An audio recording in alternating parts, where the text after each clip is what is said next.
Қайырлы күн, құрметті оқырмандар. Қазына Кезет каналына қош келдіңіздер. Біз бүгін Арсыз саудагер ертегісінің екінші бөлімін тыңдайтын боламыз. Ендеше құлақ түрейік. Сонымен жолдан қосылған адам аңдып жатса, жаман қыстаудан ащы дауыс естіледі. Шолақ қылышын қолына алып, дауыс шыққан жерге келсе, бір ескі үй тұр. Оның 3 қабат есігі бар. Екі есіктен өтіп, ең соңғы есікке келіп қараса, бір сұлу қыз бен 7 дәудің отырғанын көреді. Сұлу қызды қайсысы аларын білмей таласып жатқан солардың дауыстары екен.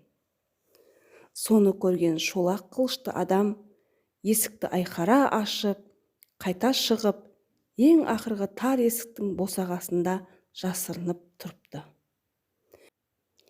Көп ұзамай дәулердің ішіндегі ең үлкені: "Адамзаттың есі шығып барады, мен байқап келейін", деп орнынан тұрады. Далаға шығу үшін екі есіктен өтіп, енді тар есікке еңкейе бергенде, жолаушы дәудің басын қағып алыпты. Осылайша біртіндеп қалған дәулерді де өлтіріп, үйге кірсе, бір сұлу жас қыз: "Менің де адам баласын көретін күнім бар екен ғой", деп жылап жіберіпті. Жолаушы қыздан: "Сен қалайша дәулердің қолына түстің?" деп сұрапты. Сонда қыз: "Мен Миран қаласындағы ханның бас уәзірінің қызы едім. Атағымның шыға бастағанына тек 6 ай болып еді. Осылар мені естіп, елімізге соғыс ашып, мені тартып алып, осы жерге әкелгеніне 3 күн болды. Бірақ бұлардың әдеті бойынша біреуі меншіктеп алғанша тимейді екен. Әзір зәбіршілік көргенім жоқ. 3 күннен бері өзара таласумен болды. Енді сіз бұл жерден кетіңіз, өлген мен ақ өлейін. Жаңа бұлар адамзаттың иісі шықты деп сізді іздеп далада жүр. Сіз осылардан аман құтылсаңыз, менің еліме барып, мені көргеніңізді және менің сәлемімді айтыңыз. Сізден өтінемін", дейді қыз. Сонда дәулерді өлтірген адам: "Қызым, енді сен қам жеме. Мен сенің дұшпаның 7 дәуді өлтірдім. Сен енді осы отырған жеріңде отыра бер. Өзім қайтарда елге алып қайтармын. Саған енді келетін пәле жоқ", депті. Қыз дәулердің өлігін көріп қуанып, бұл адамның келуін күтіп, жерде қала беріпті. Махмұттың өзі де қасындағы жолдастары да сайға қонған күні және жаман қыстауда қонған жердегі оқиғаны білмепті. Азанда аман сау жүріп кетіпті. Бірнеше күн жүрген соң елдің үстінен шығыпты. Келсе, ол елдің адамдары тегіс бір қол бір аяқтарынан айырылған екен. Мәнісін сұраса, бұл елдің адамдары баяғы сайға қонған екен. Сол жерде тұрғанда, сол сайдың бойында айына бір адам жеп тұратын айтақар бар екен. Содан құтылу үшін осы жерге көшіп келіп орналасқан екен. Осында келгенсін халқы тегісінен бір қол бір аяқтарынан айырылыпты. Сонда жолдан қосылған адам олардан: "Енді сендерді немен емдесе құтыласыңдар?" деп сұрапты. Сонда бұлар айтыпты: "Біздер дұрыс адам болу үшін бізді сол айдаһардың уыменен емдеген адам ғана бізге ем қондыра алады", дейді. Сосын Махмұттың қасындағы адам: "Сендерді осы аурудан жазған адамға не берер едіңдер?" деп сұрайды. Мұны естіген майып адамдар: "Бізді осы аурудан жазсаң, қолыңдағы 9 түйін көтергенше алтын мен асыл гауһар берер едік", дейді. Махмұт беремін деген алтын мен гауһарға қызығып, жолдан қосылған адамға қарап: "Бұл адамның қолынан бұл ауруды жазу келмесе, сұрамас еді. Шынында да бұл адам білімді адам болу керек. Мен неше күн жолдас қылып келіп, бұл адамның атын да сұрамадым. Мүмкін бұл адам осыларды жазып жіберсе, өзімнің жолға бірінші шыққан сапарымда олжалы болып қайтармын. Не де болса осы адамның атын сұрайын деп ойлады. Ата, атыңыз кім? Деп сұрайды. Сонда ол кісі, атым Жолдас деп жауап береді. Сонда Махмұт айтады. Ата, осы адамдардың ауруы қайткенде жазылады. Білмесеңіз сұрамаған болар едіңіз. Халқының жай жапсарын түгел сұрадыңыз ғой. Бұлар да сізден жасырмастан бастарынан кешкендерін қалдырмай айтып жатыр. Соның үшін қолыңыздан келсе, халқын емдеңіз. Жақсыдан шарапат деген.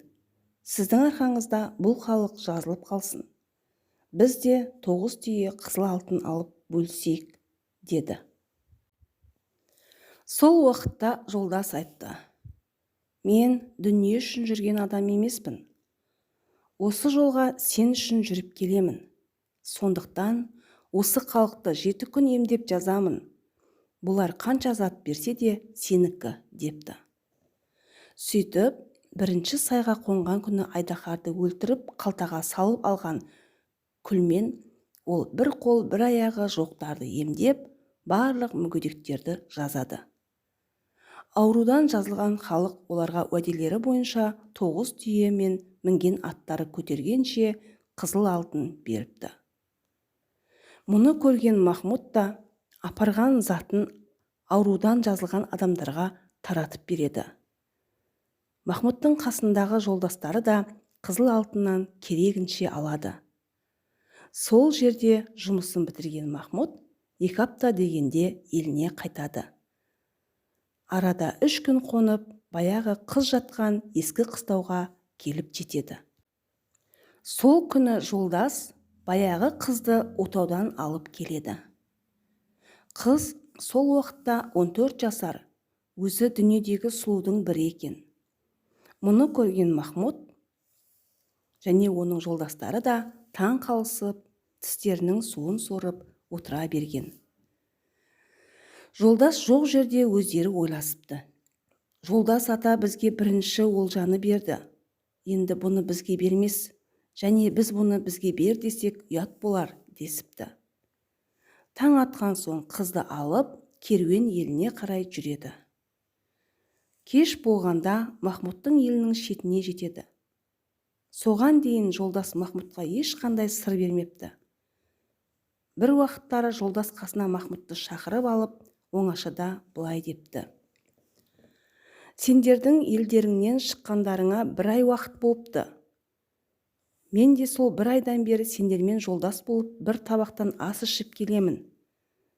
Бірақ осы бүгінге дейін мен саған бір ауыз сыр ақыл айтпадым. Енді көп ұзамай бір-бірден бөлек кететін боламыз.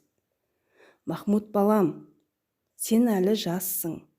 Өміріңде бірінші рет жолға шығып қайттың. Сенің көргеніңнен көрмегенің әлі көп. Дегенмен саған сырымды айтайын. Мен осы Қырым ханның атақты батыры болдым. Сөйтіп жүріп, ханның Алтын Орда хандығынан әкелген Зейнеп деген кіші әйелінен көңіл қосып, оны Қырымнан басқа бір елге алып қаштым. Содан бері 30 жыл болды. Мен сенің әкең Арзыны жақсы білемін. Және ол кісі де мені жақсы біледі. Енді саған айтарым, сенің әкең Арзы менің бірге туған 2 туысыма көп жақсылық етті. Оларды байытты. Бірақ менің туыстарым сенің әкең Арзының ол жақсылықтарын білмеді.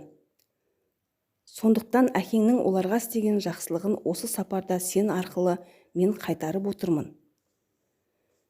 Енді өз еліңе келдің. Мына қыз да 9 түйе алтын да сенікі. Осының өзі сенің өміріңе кісіге қайыр етуіңе де жетеді. Өзің енді ұзақ жолға шықпа. Мына қыз сенің адал жарың.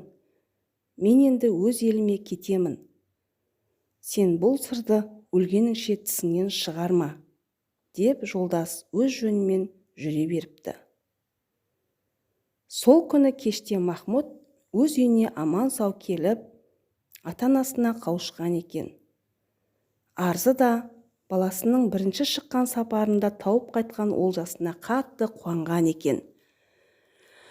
Әкелген қызын Махмұтқа некелеп, неше күн той жасап, алтын қабақ аттырады екен. Сол күннен бастап Махмұт сауда жасауды да, ұзақ жолға шығуды да қойыпты. Құрметті оқырмандар, біздің бүгінгі ертегіміз осымен тамамдалды. Сіздерге ертегі ұнаса, лайк басып пікір қалдырыңыздар. Келесі қызықты ертегіні жіберіп алмас үшін қоңырауды басып қойыңыздар. Сау сәлеметте болыңыздар.